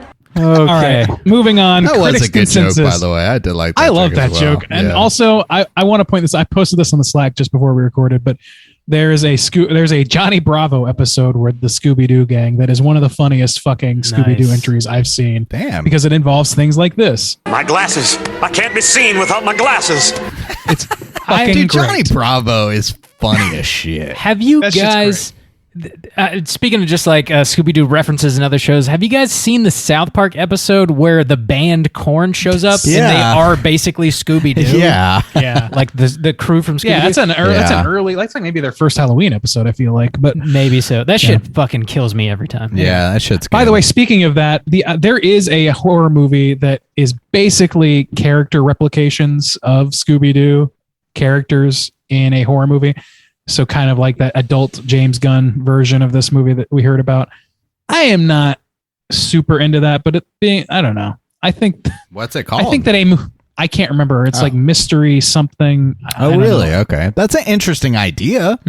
It's an interesting idea that I kind of feel like I'd rather get the actual formula right first on film before they start branching out into alternate fucking multiverses variants of this shit. But that's a whole different conversation. Here's the critics' consensus for Scooby-Doo 2002. Though Lillard is uncannily spot on as Shaggy, Scooby-Doo is a tired live-action update filled with lame jokes. I think that's on point. My only complaint being that Scooby-Doo's always filled with lame jokes. That's very much in keeping with the Yeah. Scooby-Doo Yeah. franchise. Dude, Lillard really did kill that shit, man. Yeah. Yeah, he did. I've never said, He's like, I don't know if physically you perfect for it. Yeah, I don't know if And you could then- ever bring a cartoon character to life so perfectly. Here's some negative reviews because they're sometimes funny. Even its look is awfully cheesy and clunky, this special effects rather, notwithstanding, Scooby-Doo makes Stuart Little seem like a Citizen Kane in comparison. Damn. Dude, Stuart Little wasn't too bad from what I remember, but No, it wasn't terrible because I don't know. They only had one thing to worry about. Yeah, It's a that's fucking true. mouse. The acting is stiff. The story lacks all trace of wit. The sets look like they were borrowed from Gilligan's Island, and the CGI Scooby might well be the worst special effects creation of the year. Man. Too many Okay. teeth. Too many teeth. I did not That notice dog. that. That's really funny. That dog has too many canines. It's like, oh my God. Takes him all day to floss. First thing. Yeah, damn. All right. Thank you, Randu. Let's go ahead and jump over into some trivia. It's totally time for trivia. I guess I did forget that Rob's a teeth guy, so Yeah, I guess you could phrase it that way. So real quick, just to touch on the thing I mentioned before, the director, Raja Gosnell, or how do you pronounce that name? I don't Ra's fucking- al I don't- Ghul. I don't know the guy. Yeah, Raja wanted a real-life couple to play Daphne and Fred. His first choice was Sarah Michelle Gellar and Freddie Prinze Jr. Freddie Prinze Jr. didn't originally want to do the movie because he felt it wouldn't live up to the Scooby-Doo cartoons. Gellar talked him into it. So there you go. Maybe he was just phoning it in. Thanks, Michelle. Yeah. Well, honestly, I mean, yeah, but also like good for him for knowing that at least from at one point, like he called it. True, yeah. Okay, so here we go. This is wild. Very interesting. This film was originally said to have a much darker tone, essentially poking fun at the original series, and was set for a PG-13 rating originally. Shaggy was set to be a stoner, Velma and Daphne had a side relationship, and there were many marijuana references. According to Sarah Michelle Gellar, after the cast had signed on, there was a change and the film became more family-friendly. However, by 2017, James Gunn confirmed that the original cut The original cut of the film got an R rating, and they had to use CGI to cover up cleavage. Dude, release the release gun it. cut. Release the gun cut. That's Dude. I will fuck every DC property. I want to see that shit. Me As much as I think I'm gonna too. hate it, I would love to see it. The original cut got an R rating. I'd That watch is it. So- nuts. What so did they different. do? Damn. Hey, Melvin do. One of the few Scooby-Doo films to reveal the real first names of Scooby and Shaggy as respectively Scoobert and Norval. Let's see. So, when Daphne attempts to recruit Shaggy and Scooby to inspect the castle with her, Shaggy says, like Scoob and me don't do castles because castles have paintings with eyes that watch you and suits of armor with the statue of the guy inside or whatever, blah, blah, blah. Everything that he describes is from the very first Scooby-Doo episode called What a Night for a Night from 1969. Nice. And so, yeah, that's cool. 69 dudes. You brought the original back. Yeah. Nice. What can I say? I'm a sucker. Sarah I'm a Michelle sucker for 69 lawsuits. dudes. Sarah Michelle Gellar had to film Scooby-Doo around her hectic Buffy the Vampire Slayer schedule, which she was still doing at the time. Producers of both productions arranged so that she could spend 2 weeks in Los Angeles shooting Buffy, and then the next 2 weeks in Queensland, Australia, filming Scooby-Doo. As someone who just flew from that area of the world, I mean, I know you only got to go to Los Angeles, but fuck that. I mean, she's flying getting paid back out the and ass. forth every 2 weeks to do your job, like that sucks. Ugh. Your job doesn't. I mean, think about how much money she was paid. And then Yeah, she's fine. Oh God. Okay, here we go. There was an alternate animated opening. Damn, we need this cut. There was an alternate animated opening showing the cartoon versions of the characters, but it was cut for time. The sequence also featured a rendition of the Scooby-Doo Where Are You theme song by artist blank, which I want you guys to try to guess. A famous R&B artist from the early 2000s did a rendition of the Scooby-Doo song. Think early 2000s R&B artist. I gave you even the genre. Who? Anybody got any good guesses for who did this? I have one. Go, Randu. R. Kelly. Okay, R. Kelly, Bob. I can't remember if I read this somewhere or if it just like makes way too much logical sense, but Shaggy did this one. Oh, did He was he? in Yeah, this so film. he did do Okay. this one. Yeah. Okay. He did the Rasta version though. It Okay. wasn't So R&B I version. guess they actually did put that in the final film. So yes, artist Shaggy. Oh, okay. I'm sorry. I thought, Okay, there you go. It wasn't I'm me. pretty sure that it was in there. I know that there was a Rasta version, and I just happened to see somewhere that he did that version, and that Okay. MXPX did the punk version. Oh, I Wow. see. Okay. Yeah, MXPX. Mix Picks, my favorite band.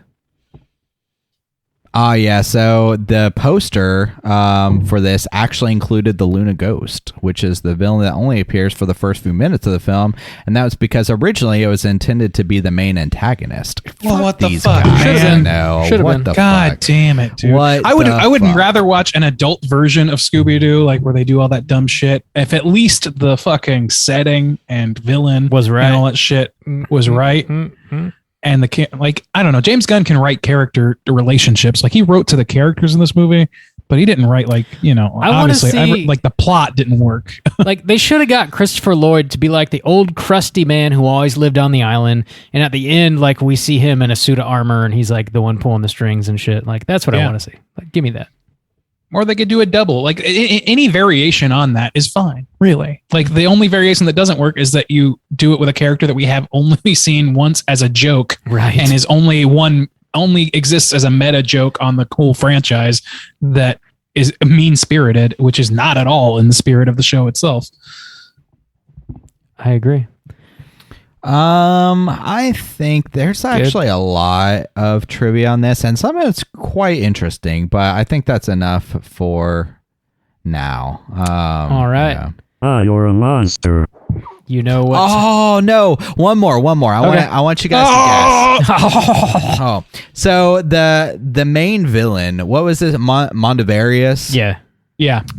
So before Mr. Bean, another actor was considered, but ultimately turned down the role. A beloved actor by this crew. Can you guys guess who it could have been? Oh, I have a guess. Give it to me, Randy. Tim Curry. Okay. Ooh, that's a good fucking guess. Tom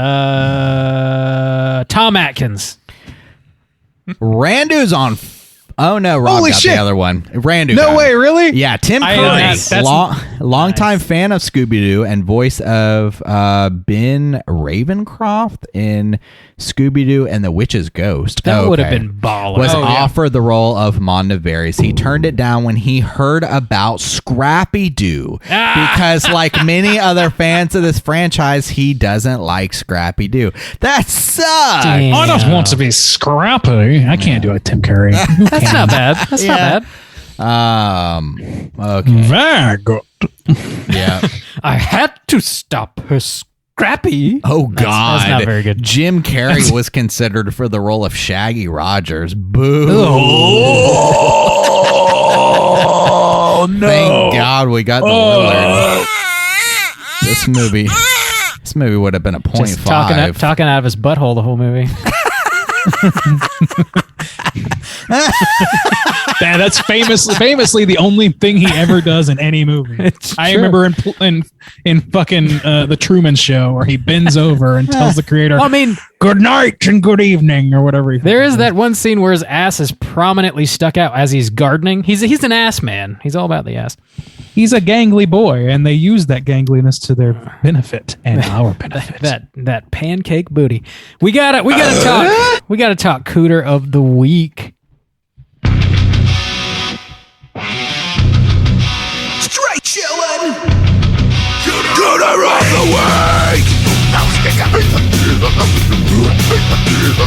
week. So, Jew, what is a Cooter and why are we hunting them? Thanks for asking, Bob. Cooter's a character type and a straight chillin' exclusive.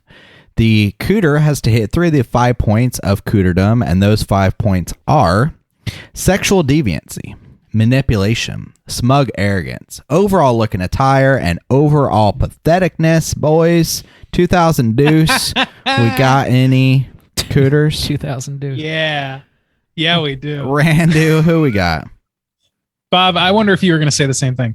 I'm going to put one Fred Jones on the stand. All right, Fred's the Cooter, Randu says. Do you have evidence? Oh, boy, the receipts are in triplicate. Here we go. Smug arrogance is his entire character in this variation of Fred. He's a smug and arrogant man. That's true. He does come around in the end, in fairness, but he spends the bulk of the movie being very, very, very arrogant. Sexual deviancy. I would argue that him having, I think, every intention of stripping, quote unquote, himself nude as Daphne is pretty fucked up. When they switch bodies, that's true. He is very excited to look, and he's holding her titties the whole time, aka she's holding her titties. And there's a bunch of that going on. And I don't think that's I think that fits. I get down look with at that. attire. I would say just because, and this is purely like aesthetic, like Freddie Prinze Jr. just can't pull off the bleach blonde. I think it looks terrible. He looks like somebody escaping the law. Also, he had to. This was a piece of trivia I didn't read. He had to shave his head afterwards because it like ruined his hair. I'll bet. I mean, they had he has pretty dark hair if I remember right, to begin with. Manipulation. I don't know if you guys have anything for that. Nothing springs to mind on that. He's for the most part, aside from those other things, he's pretty on the level. He's not like lying to people very often. All right. Patheticness though, he's a little pathetic. I think he's pretty needy, and like not all the time, but at least in terms of needing of approval from fans and that sort of thing. Like he's very it comes down to, again, kind of the smugness. I think those things kind of go hand in hand for him. All right. But even without that, that's 3 points. All right. I was going to submit Scrappy-Doo. Scrappy-Doo, all right, go Bob. for it. Give me the evidence. Well, he's obviously manipulative. He is the big bad in the movie. He's walking around inside of a robot, tricking everybody into thinking that he's Mr. Bean. So he's got that. No greater manipulation has ever existed. Well, he's also manipulating people in order to steal souls, which is pretty fucked up. Also, his smug arrogance, I would argue, is through the roof, even more so than Fred's. He's actually kicked out of the gang because he is so like power hungry. Like he is all about himself. He wants to run the gang. He wants to be in control, and they kick his ass out because of it. And that's why he like returns to exact his vengeance upon the crew, which I would say is extremely pathetic to do so. As far as like sexual deviance, he pees on Daphne. I don't know if you really want to consider that as a sexual joke there act. is that he's doing a dog thing to mark his territory. Yeah, well, I mean that's pretty fucked up. I don't know. I don't know. I guess if you think of it as like marking her as property. So I was thinking of like just debatable. marking the whole gang, like the whole thing. He's definitely got like little man syndrome, which again goes towards his patheticness. And as far as his attire, he's walking around in a fucking Mr. Bean robot. I don't know. Also, he's the worst looking CGI if you want to attribute CGI looking as part of the Yeah, if you want to hold that against him, then you could. That's I think that's true. fair. Yeah, he does edge out Fred, I believe. Even like I think Fred's you're right. got like 3.5. I think Scrappy's got at least 4. Yeah. I think he ranks pretty goddamn high. Yeah, but Scrappy I think Scrappy's beating him. But Fred, Fred still ranks as a Cooter. I think Fred belongs in the conversation. Yeah. Yeah. That That he man made a needs to compelling see a trial argument. board of his peers. That'd be Cooters. Yeah. Yeah. Yeah. Anyone else? I'm sure there are others. Those are the ones that I would consider actually talking about. Yeah. Okay. Yeah. Those are the biggest ones for sure. Are you feeling one way or the other? Yeah, I mean, both were good arguments. I feel like Scrappy-Doo probably has more overall points, but Fred definitely is a Cooter in this movie. All right. I think there's more material to work with Fred in general because he's on screen more. Yeah. So if they had equal like soup to nuts like per screen time, Soup to nuts. you're talking about Scrappy being a Cooter 99% of the time, whereas Fred is Yeah. maybe like 75. And that's the thing, because Yeah. Fred, it's ultimately, supposed to be a good guy or whatever, He's good at his core, just surrounded by Cooterdom. Yeah, but He's a rare non-villainous. that's true. I'm going to just assume that urination was sexual in nature, and we're just going to... Of course you would, Bob. Of course you want to. Rob assume that. would. Shower I'm boy just that gonna you assume. Yeah. Justin, get the That was, broom. I mean, fucking A. Scrappy was rocking the old golden shower, and it was not consensual. I think that's pretty fucked wasn't. up. Old Dusty Bob over here. You got to consent to being peed on, is all I'm saying. Yeah, I mean, peeing on people. Purely and simply evil. Killing it with the bums today, Randy. Killing it. I think we got two solid. We got a Cooter in Fred, and we got Mecha Cooter in Scrappy-Doo. I think we got him. We got him. Got him. Round them up. Let's go ahead and kick our shoes off. Let our hair down. We're relaxing. It's the social hour, and we're talking about what we've been watching this week. Hey gang, what you been watching? Randu, what you been watching, man? Ooh, so it's been a little bit since we've met. We took a few extra days, and also Halloween was in the mix as well. So I have seen quite a bit this time around. Not all of it horror, though. I did watch for the first time all the way through Bride of Frankenstein, which I know was on our poll, but I decided since it wasn't going to win, I might as well fucking try to enjoy it. It's on Peacock, so I watched it, and it's good for its time. I will say it's like, for me, I don't have the attention span that somebody from that era did, and I had a little bit of hard time focusing at points. And I also wanted to see more of the bride, and it was very much focused on the monster himself. So yeah, she's like in the last 6 to 8 minutes or something. I forget. It's not much. Yeah, it's not long, and it's a good scene. It's a really good climax to the movie. And I also really liked seeing some of the connective tissue that was in Young Frankenstein that I've seen so many times actually like sort of expounded upon, like the old hermit and all that stuff. I guess I never really realized that movie was parodying really both of these films.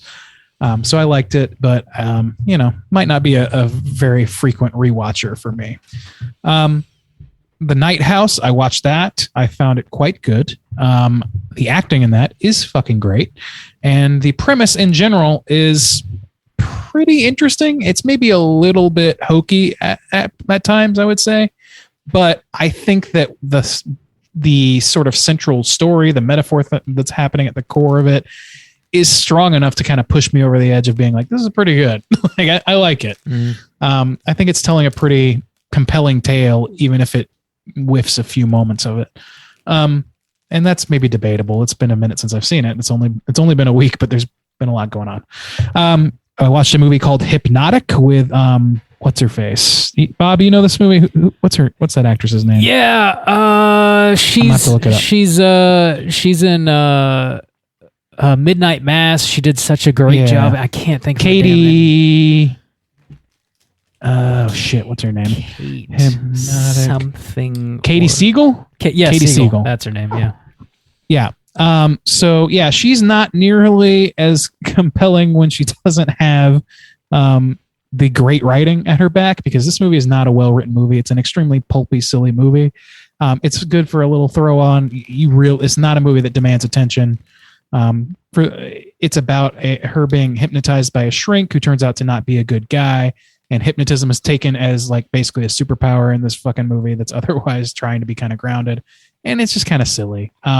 She does fine, but her character isn't given enough for her to like have any teeth, or the movie itself to have any teeth. So I don't like it very much. I watched Grave Encounters for the first time on Halloween night. I enjoyed that quite a bit. That very much was the kind of found footage horror movie that I'm into. I like found footage. I'm an easy sucker for being immersed that way. So for me, it was an easy sell. And I think that they did a pretty good job, and it was fairly unique in the gamut that was coming out around that time of that sort of film. So I give it credit. It's not the best. It's not the greatest movie of all time. I don't think it deserves to be in a top spot, even in that subgenre necessarily, but it's pretty damn serviceable, I would say. Ghostwatch. Oh, thank you, Soju. Just about to ask if you watch Ghostwatch. Yeah, I did. I actually it's in the Internet Archive, or archive.org or whatever that is, which is free to use or whatever. And I also own it legally and outright. Well, don't get my sources away, Randy. Whoa, I mean, come on. Your sources. Yours. It's like the source. Oh no, don't tell them the Library of Congress has what they're looking for. It's exceptionally good. And every time I watch that fucking thing, I spend the first hour thinking like, oh no, maybe this isn't as good as I remember. And then the end just blows me the fuck away. So every good. Time. It's so every good. Time. Yeah. Finished Squid Game yesterday. Okay. Very good. Don't want an extra season, really. Don't want it to continue. It's one of those things. I think that seems to be common from what I've avoided everything about it until today, really. And it seems like that's a pretty overwhelming consensus that, okay, you have this good thing. Just let it be a good thing. Don't need Stranger Things 4. Don't need it. Just let it be one season and be done, because it was a good story on its own, but we're getting another season. I've only watched a couple episodes of Succession so far. It's still good. I enjoy Brian Cox doing anything. I enjoy Rory Culkin. Was it Rory? One of the Culkins doing things. Yeah, it's Rory. It's a fucking good show filled with some really repulsive people. It's Arrested Development with a dramatic soundtrack. It's great. I finally watched, I haven't seen before, The Grand Budapest Hotel. It was not the movie I was expecting at all. Yeah. Honestly, like, it is very different. I was expecting it to be very much more like a mystery at the hotel. I don't know what gave me that impression, but that's the impression I got, is that it was a mystery that exists purely at the hotel, sort of like a, I don't know, like a Clue or a Knives Out sort of thing, like a pastiche on old murder mystery novels. So it wasn't that. So I was a little disappointed about that, because I did kind of want that, but it was good for what it was. I like Wes Anderson, man. Like, the man tells a compelling story, and he does it with a ridiculous and unreplicable style, or very distinctive style, I should say.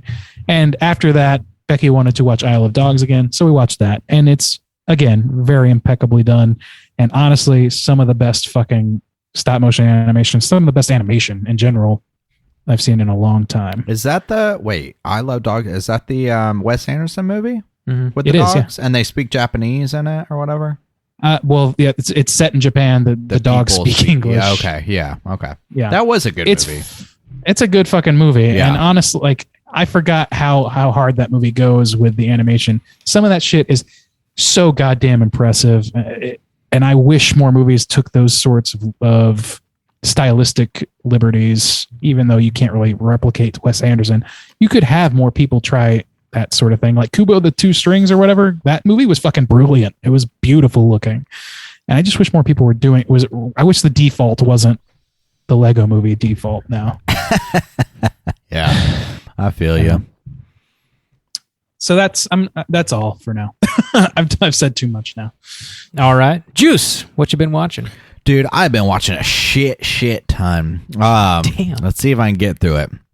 I watched the Eternals in theaters. Marvel is dropping 4 movies this year.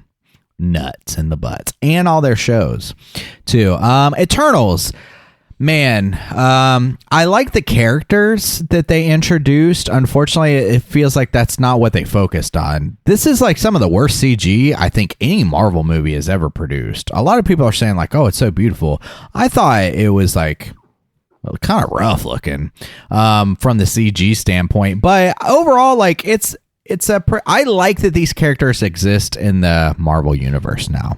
But I wish there was more development in them. So I hope we get to see them in like future iterations. I also thought it was funny that like pretty much in one movie, Marvel pretty much knocked out a Justice League. I mean, pretty much every character that's in the Eternals has a Justice League-esque power, and it was just so much more successful at doing that immediately.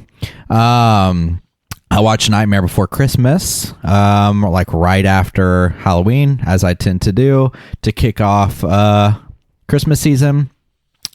I watched On the Plane, Malort. I watched Pig.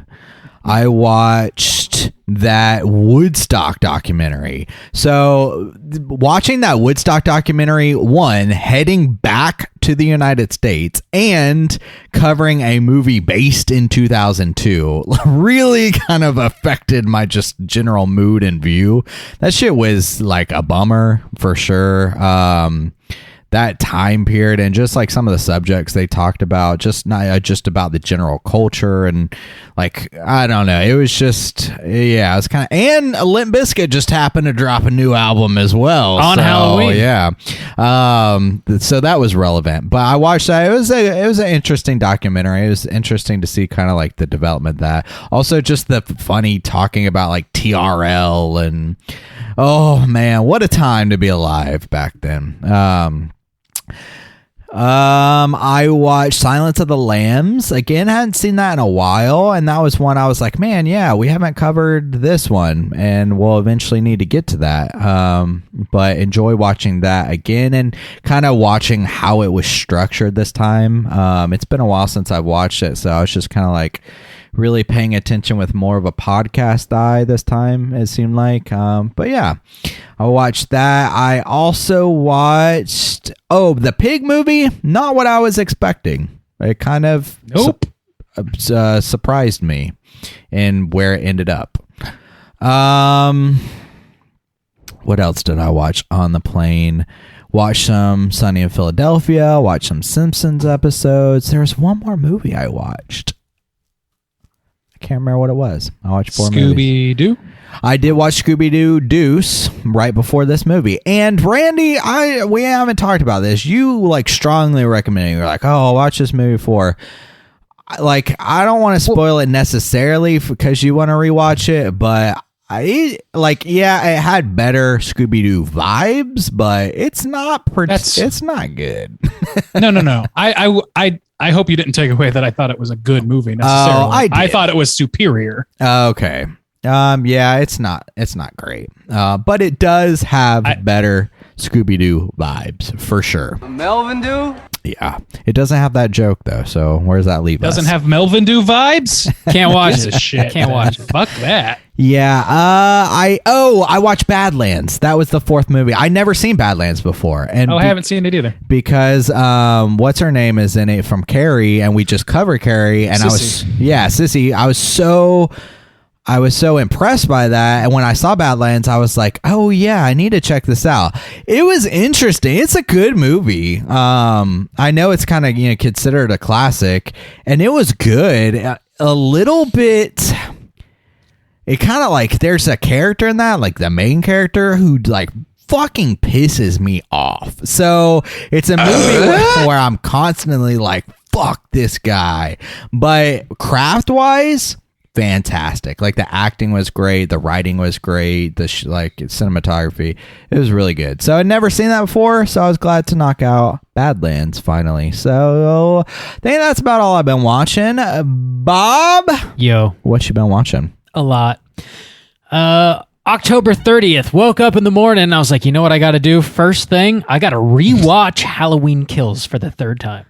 I got to do it. I watched it for the third time. I had to really solidify all of my thoughts and feelings because I knew I'd go a whole year. Death is. A whole year without revisiting it. I'm sure I'll watch it again before we watch Halloween Ends next year and eventually talk about it on the show. I was like, let me get one more in. Just let me see. And I did that with 18, actually. Yeah. Yeah, and nothing changed for me other than like, oh yeah, this is just like at best okay. And I'm still very glad that it exists, though. Don't get me wrong. I'm happy to watch a brand new Halloween movie in the theater in October. And it's far from the worst Halloween movie I've ever seen. I do want to say that like song that plays when Big John is introduced, that like stop, look, listen, Bad John. It's Halloween. Like that song like really stuck with me on this watch, and I was like, I gotta find it. So I did, and I listened to it for the next like 24 hours nonstop. It's the best. It's not on Spotify. It is on Spotify. That's where I listen to it. It is. I tried to find it because it's super old. It's from like the it is old. 30s or something. I can't remember the artist right now. I'm sorry. Couldn't. It's on there. It wasn't I'll send it when to I you. was looking at it. So they must have just put it on. Maybe so, man. Somebody wanted some cash, and I'm definitely paying my 1/100th of a cent. I did the same thing though. I looked up. I was like, this song kicks. It's ass. baller. Yeah, it's really good. I listened to it fucking all Halloween Day. It was great. On Halloween Day, I watched a bunch of movies: Hocus Pocus, Casper, The Fog, Scream. Other than that, I rewatched. Did your ass rot off during that day?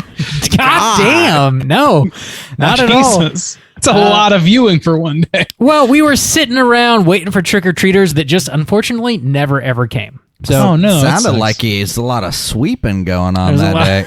we had to get the push broom. Let me tell you, there's a lot of sweeping going on. Just too much. We had anyway. I rewatched Club Dread as well, which is a movie. Oh yeah, we saw that together at theaters. Yeah, actually. I hadn't seen this since it came out. I remember thinking it was terrible upon my original watch.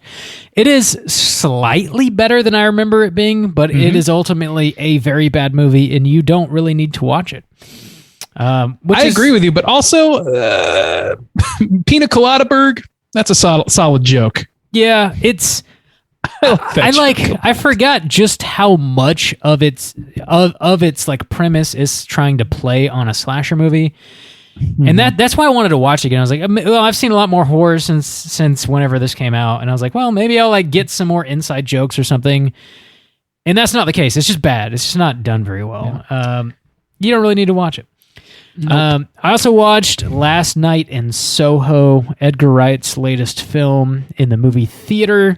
It is one of my favorite movies of the year so far. I will say, it's not a home run. It's not like Shaun of the Dead, but it is 100% worth your time. I recommend you slam your eyeballs into it as soon as you get the chance. A delight to the senses, isn't it, my friend? It is a delight to the senses. Probably going to try and eke out a mini cast on that because we can't quite fit it into our regular schedule. But check it out. I definitely recommend it. Too much sweeping to do. Too much sweeping. That's all. That's what I've been watching. Let's go ahead and get into our final segment, which is, of course, our Hotline Screams. Hotline Scream.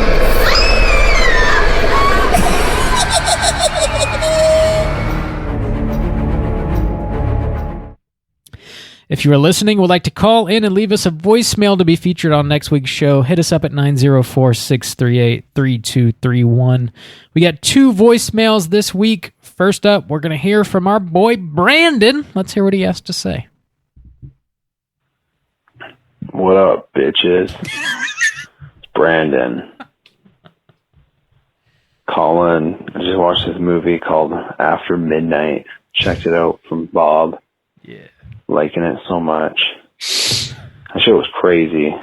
It was a very cool movie. Super interesting. Anyone that hasn't seen it, check it out. Watched Hocus Pocus tonight for the first time. That was also very good. Liked it. Anyways, you guys were saying if we could make a movie into a Treehouse of Horrors episode, what would it be? I think Hereditary would be pretty wild to do. Like, I just want to see Maggie's head get dummied off from the telephone pole. It'd be pretty funny. Yeah, it's going to be Halloween in like 22 minutes. I should have just called at midnight and been like, what up? Happy Halloween, bitches. But I didn't, because I'm not a clever man. Anyways, keep it up. Thanks for being you guys. Zippity zappity zoop. Bye bye. That started off as pillow talk and then took a hard swerve into baby mutilation, and then an even harder swerve again at the end where I don't know. You're a very clever man. Sounds like You're you a were clever sober boy. as a judge, though. Oh, yeah. Hey guys, what's going on? What's up, you motherfucking bitch? What's up, motherfuckers? Yeah. I'm just watching some movies you recommended me. I'm glad you enjoyed After Midnight. That is a fantastic film. I stand by it. I stand by it, man. It holds up every time I watch it. Also, finally watching Hocus Pocus, I wonder about that sometimes because, you know, I watched it as a kid and I love it now, of course, but like watching it as an adult for the first time, I really doubt that I would love it as much as I do. Like, but it's good to hear that somebody does. That's awesome. You know, I didn't love it the first time I saw it as a kid. Like I was like fine with it. Like it took me like nostalgia glasses to really like love that movie. Okay. The Yabo glasses. Gotcha. Okay. Yeah. They're making that second one. Ugh. My glasses. I can't be seen without my glasses. Well done. I'm not excited for that Hocus Pocus 2. It's going to be neither. CG'd out the ass, and it's probably, to touch on what Randy was saying with like this new Ghostbusters movie, it's going to be like super, like, it's going to revere the original in a way that like the original is never intended to be. It's supposed to be goofy and slapsticky and fun, and I don't know. I don't know, but maybe I'm wrong. Maybe I'm calling my shots too soon here. You're not. They don't make a Yabos joke, we riot. It's true. Yabos die tonight. That's just a Oh, that's just no. a snub. I hope they don't Yabos die ruin. tonight. I hope they don't ruin If they say Yabos Yabos. die tonight, I am going to lose my shit. I hope they don't ruin Yabos by leaning too far into it. They can't, man. It's like Yeah, I feel they like can. Disney would try to cover their ass so hard. They can't make a titty joke anymore. I don't think. Anymore. Yeah, I guess so. I don't think so. Fingers Anymore, yeah. crossed. They were real famous for it back in the old stag days of Disney. Always making them titty jokes. Just Whoa, Yabos. Come on, boys. very Let's have nice some Yabos. class. Even them dogs sucking sketty had fat yabos. Nice fat pillows there, Minnie. Anyway. Thanks for calling, Brandon. Always good to hear from you, man. We got one more voicemail. Next up, we're going to hear from Logan. Let's hear what she has to say. My glasses. I can't see without my glasses. Hello, crew. It is Logan. I am very, very excited to finally listen to you guys talk about Scooby-Doo. I know it's not technically a horror movie, but I remember watching it, I think around February this past year, and I was like, damn, I want to hear the crew talk about this movie. So I've been very excited about getting to pick it one day for real. And I also do have to give a shout out to Diego for encouraging me to pick it. because obviously you guys are big Scooby-Doo, OG TV show Scooby-Doo fans, so it'll be really cool to hear you guys, hear what y'all's thoughts are. I hope y'all like it, but also that is completely out of my control. It is, I grew up watching this movie too, so I definitely do have nostalgia going for it, but as I've watched it growing up as well, I do still think it holds up.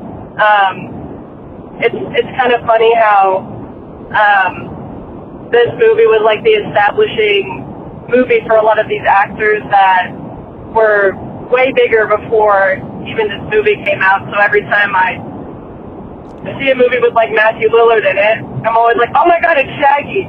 But now he's Matthew Lillard. So I am very excited to hear it, and I hope you guys liked it. As always, see y'all around. Oh boy. Why did you guys shit on Logan's favorite movie? What is wrong with you? Have you no soul? Randy's not the one that shits on anything ever. I'm a very positive man. That's close. Yeah, that's good enough. It's good to hear that Logan did grow up with this movie and does have some nostalgia for it, though. Like, that does exist out there. Yeah, it makes sense. And hopefully we didn't shit on this movie too hard, Logan. And did it some justice. Anyways. Results may vary. That's all. The classic Limp Bizkit record. Titled Results May Vary. Bob. No, I know. I gotta squeeze it in. No, did you listen to that new Limp Bizkit record? Yeah, I did. Is it good? No, it's real bad. What? Yeah, it's. They're still on the same level they've always been. No, it's like worse than I. It's got a death curse. It does kind of have a death curse. It kind of does. I don't know. Interesting. Not really. I don't know. Listen to it and decide for yourselves. Nah. We'll be reviewing that Limp Bizkit's new record next week. That's what we're talking Rob and Randy will be reviewing. I'm sorry, what? Honey and Vinegar. That's what that episode's going to be called. Totally. Al Honey and Vic Vinegar. Thanks for signing up on Patreon, Logan, and grabbing a You Pick the Flick. I'm glad that you were able to finally nab one and give us the opportunity to slam our eyeballs into Scooby-Doo and talk about it.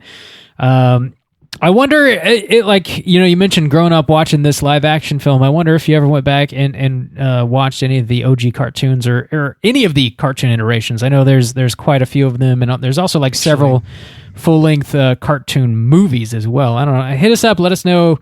Have you dabbled in any of the animated stuff? I'd be curious. And everybody actually. What's your relationship with Scooby-Doo in general? Because I feel like my supposition is that most people have at least one Scooby-Doo representative in their history as horror fans. Because there's so many iterations of it, and I'm kind of curious. What do you think is your staple Scooby-Doo? Exactly. What's your go-to? Yeah, we had Boomerang, from Cartoon Network, where I got the OG, but I feel like my heart lies closer to a pup named Scooby-Doo. I think mine is I love the original. To me, there's something about it that I just really love. That's the one I grew up with the most. But if I'm being honest, the one that I'm most psyched to watch these days is still Mysteries Incorporated. Yeah, I agree with that. I need to get back on that one. I wasn't watching it in Korea, but I need to finish it. I try to go back and watch the originals, and I can do a couple, but it's very simple and so formulaic that after a couple, now as an adult, you're like, oh yeah, I kind of get it. I don't want to watch a whole bunch, but Mysteries Inc. is sort of an ongoing story. So you can watch. Gives you something to cling to a little bit. It's a little more meaty. And that's usually what I reach for now. I haven't rewatched any pup named Scooby-Doo since I was a kid, so I can't really, I don't know if that would hold up for me or not. Pup named Scooby-Doo is really funny. Yeah. Genuinely pretty funny from what I remember. It's the same people who did Tiny Toons. Okay, yeah. Yeah. It's very different though. It's it's more like fucking Tiny Toons or Animaniacs than it is Where Are You? Yeah. Nice. Thanks again, Logan, for picking this flick and for calling in. Always good to hear from you.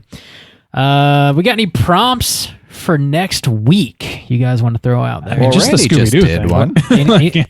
Anything else? Okay.